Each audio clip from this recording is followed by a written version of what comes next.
Nongeye kubasuhuza mbifuriza kugubwa neza abakunzi b'amateka gakondo.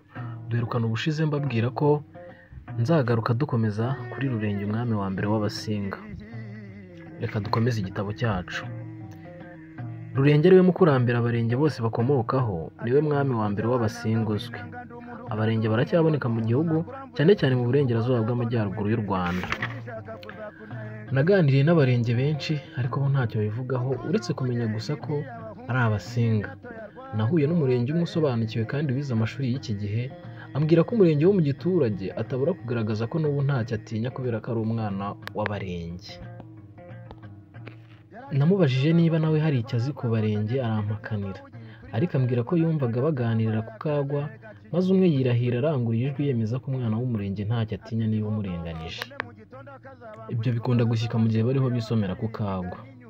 Ibi kandi byerekana ko ubuhangange bw'ingoma yabo y'abarenge bukiri mu maraso yabo n'aho iyi ngoma yibagiranye.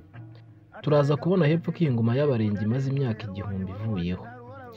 Nyamara yakomeje kwigaragaza ku bugabekazi bwari bwikubiwe n'abarengekazi ku ngoma Nyiginya y'Abasindi kugeza ku ngoma ya Ruganzu Bwimba. Ubuhangange bwa Rurenge ku ngoma Renge y'Abasinga ni nk'uko tuvuga Gihanga ku ngoma Nyiginya. Ibi nibyo tugomba gusobanura neza ngo byumvikane. Gusa ntitwitiranye abarenge n'abanyamurenge bo muri Kongo bitiriwe izina ry'akarere batuyemo. Abarenge tugamije muri iyi nyandiko ni inzu y'abami b'Abasinga bakomoka ku mwami wabo Rurenge. Reka duhere ku byo tuzi bivuga n'ubwiru bw'ingoma Nyiginya. Gihanga yari umukwe w'umwami Jeni rya Rurenge. Ibi bivuga ko umuryango wa Gihanga n'uwa Jeni rya Rurenge yabanaga neza kandi gahana abageni, kuko Gihanga yarongoye Nyamususa mwene Jeni umwami w'Abasinga. Jeni rya Rurenge baberekana ko Jeni akomoka kuri Rurenge nk'uko twavuga Rwabugiri rwa Gihanga. Rwabugira akaba umunyagihanga nk'uko Jeni ari umurenge. Abarenge batwaye u Rwanda imyaka 1000, ariko kuko nta nyandiko zabagaho byabaye nk'ibyibagiranye. Ubushakashatsi bw'ubucuruzi nibwo buza kutugenekereza igihe bamaze ku ngoma. Ikindi cya kabiri tuzi ni ibyatanzwe n'abiru bikandikwa na Padiri Alexis Kagame, nuko habayeho umwiru wa Jeni witwaga Rubunga wiswe Mwungura. Iri zina ngo bararimwise bongeraho Mwungura w'Ingwingo mu bwiru. Niwe rero wahishuriye Abanyiginya ibanga ry'ubwiru bw'ingoma y'Abarenge. Ibi bivugwa n'ubwiru bw'ingoma Nyiginya kuri Rubunga nicyo kimenyetso cyiza cy'uko ingoma y'Abarenge yabayeho kandi yazunguwe n'Abanyagihanga. Ingoma ntiyibwira aragwa. Nta ntambara yabaye hagati y'Abanyiginya n'Abarenge. Iyiba ntabwo abagabekazi b'Abarenge bari kubaho kariya kageni. Abagabekazi 9 ku bami b'Umushumi. Abanyarwanda bahererekanya amateka bayafatisha mu mutwe abana babo. Ibi turaza kubibona ku bwiru bw'ingoma Nyiginya. Byagaragaye kenshi ko ubutegetsi bugerageza gusibanganya ibimenyetso by'ubwo busimbuye bushaka kwerekana ko bufite ubushobozi kuruta ubwo busimbuye.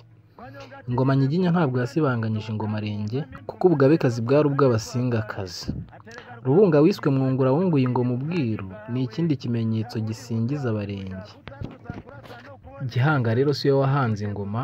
Icyo twavuga gusa nuko bishoboka ko ari we Munyiginya watumye ingoma Renge iragwa Abanyagihanga.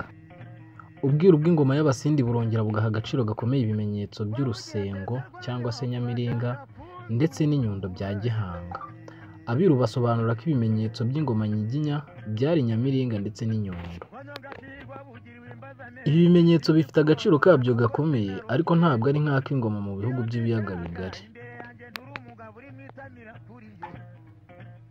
Inyundo yari ikimenyetso cy'ubucuruzi, nyamara tuzi ko ubucuruzi bwari ubw'Abarenge muri iki gihugu nk'uko tuza kubibona hepfo. Gihanga rero asigaranye urusengo cyangwa se nyamiringa, kandi ni nabwo ingoma Nyiginya y'Abasindi yahaga agaciro gakomeye nk'uko tuza kubibona mu icibwa ry'abagome. Ibi biraza kudufasha gusobanura amateka muri aka gatabo. Abami bo mu biyaga bigari bandi bose bari bafite ubwiru bw'ingoma. Iryo banga ry'ubwiru ryazanywe mu Banyiginya na Rubunga. Rubunga nawe yagize impamvu zisobanutse muri icyo gihe ngo ashobore kumenyesha ibanga ry'ubwiru ingoma nshya igiye kwitwa iy'Abanyiginya. Umwiru yakwemera agapfa nk'uko benshi babikoze mu mateka akurikira tuza kubona. Ingoma y'Ingabe yabaga ifite agaciro karengeye ubuzima bw'umuntu, kabone n'aho yabaga ari umwami, yarayitangaga mpaka apfuye. Icyatumye Rubunga avuga ubwiru bw'Abarenge kwa Gihanga turaza kubyumva nyuma y'amateka y'amoko mu Rwanda. Umukobwa yari afitiye agaciro kanini umuryango akomokamo, kugeza n'aho abishywa ari bo babonaga umunani kwa nyirarume. Umwana w'umwami naho yaba ari umukobwa yabaga afitiwe icyubahiro gikomeye na buri muturage. Ibi turaza kubibona hepfo aho tuvuga iby'ubukwe n'ubugeni. Umukobwa niwe wabyaraga abana bemewe neza ko bafite amaraso y'umuryango. Ibi biracyari umuco mu bihugu bimwe na bimwe byo muri Afurika y'Uburengerazuba ndetse no mu Buyahudi. Ibi turaza kubibona no ku ngoma nyiginya y'Abasindi, kubo bise amoko y'ibibanda yabyaraga umugabekazi. Ibi birumvikana kuko babaga bazi neza ko uwo mwana ari uwe koko nta gushidikanya. Rubunga yahishuriye ingoma umuryango wa Jeni kuko Nyamususa wayihawe yari mwene Jeni. Ku ngoma Renge nta mugabekazi wakomokaga mu bundi bwoko butari ubw'Abasinga. Tuzabona hepfo ko na Kimenyi wa mbere Musaya w'Igisaka yagerageje kwigarurira ingoma Nyiginya kuri Robwa mushiki wa Ruganzu wa mbere Bwimba. Aho bitandukaniye ni uko Kimenyi washobora kuba yarateguraga uburyo bw'imitsindo bivanze n'intambara, kuko ari nako yatsinzwe.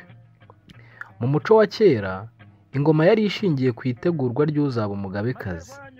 Ibi byahiriye Abasingakazi kuva ku ngoma y'Abarenge kugera ku ngoma ya Ruganzu wa mbere Bwimba. Umugabekazi w'Umusingakazi yongeye kubaho ku ngoma ya Ruganzu Ndori ari umutsindirano. Abiru babonye intsinzi irambye ku mugabekazi w'Umusingakazi ngo babone ingoma y'Ingabe isimbura Rwoga yujuje ibyangombwa by'imitsindo. Ingoma y'Ingabe yasimbuye Rwoga ariyo Karinga ni kuri Nyirarumaga w'Umusingakazi. Rwoga yari imaze kunyagwa ku ngoma ya Ndahiro wa kabiri Cyamatare nk'uko tuza kubibona hepfo ku ngoma Nyiginya. Icya mbere ni uko tubona ko Abarenge babayeho koko kandi aribo bari bafite ingoma y'ubwiru. Ntitwakumva ubwunguke bw'igihugu cy'Abarenge tutabanje kumenya amoko bari baturanye. Birumvikana ko Rurenge n'abamukomokaho bari Abasinga bifashishije imbaraga z'ubwoko bwabo ngo bategeke ayandi moko y'ibi biyaga bigari uko tugiye kuyabona. Mbere y'uko dukomeza ibikorwa by'ingoma y'ubwiru bw'Abarenge, tubanze tumenye amoko bari bahanganye bakayabumbira mu gihugu kimwe. Bakunzi b'amateka gakondo rero nagira ngo mbabwire nti reka turekere ahangaha. Uyu munsi dusubikiye ahangaha, tuzakomeza ubutaha dukomeza ku moko gakondo mu Rwanda. Mukunzi w'amateka gakondo rero ni mutarakora subscribe, nagira ngo nkubwire ntikora subscribe kugira ngo amateka tuzasoma ubutaha atazagucika, uzayumvire ku gihe. Kandi ndabashimira ko mugenda munyereka ko munkunda, mugenda mutwereka ko muri kumwe natwe. Murakoze cyane.